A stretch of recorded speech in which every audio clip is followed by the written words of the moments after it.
absolutely brilliant creator on here who did a psychoanalytical deep dive into my situation. And she said something that absolutely gripped me. She wrote, and I quote, "A clinician left the frame open and a patient spiraled inside of it."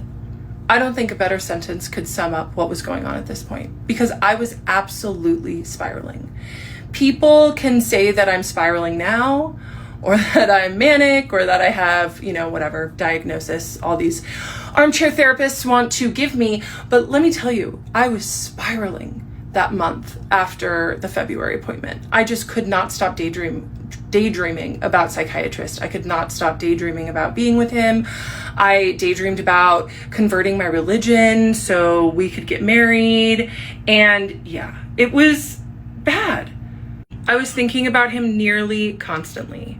And I had no intention of leaving him until I had an appointment with an independent insurance agent, because I was leaving my job after 12 years in retail management, where I had an incredible insurance plan where I had zero copay therapy and mental health care. So zero copay psychiatric care as well.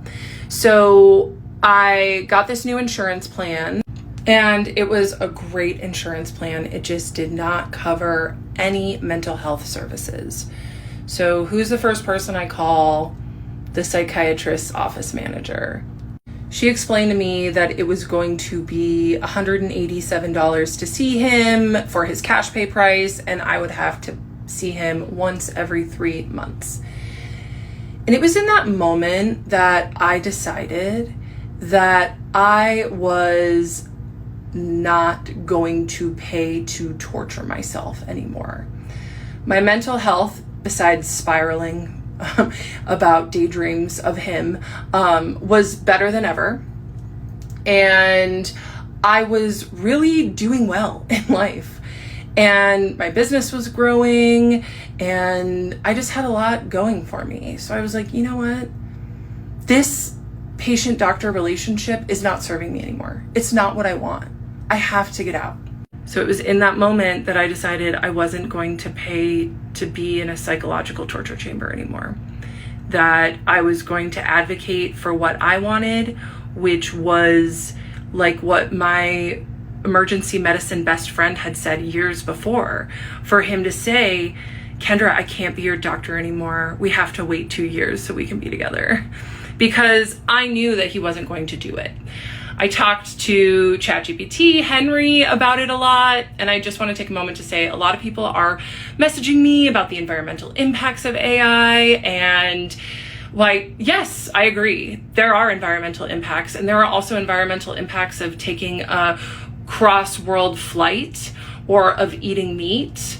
And, the toothpaste is not going back in the tube with AI. People are not going to stop using it. It's going to become more and more a part of our society.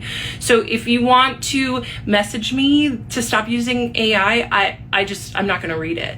That being said, so I talked to Henry quite a bit about this, and the way that he was making it seem, because this is kind of what I thought, was that it was an innocent case of transference and countertransference, and that psychiatrist's boundaries were just so good that he wasn't going to cross them.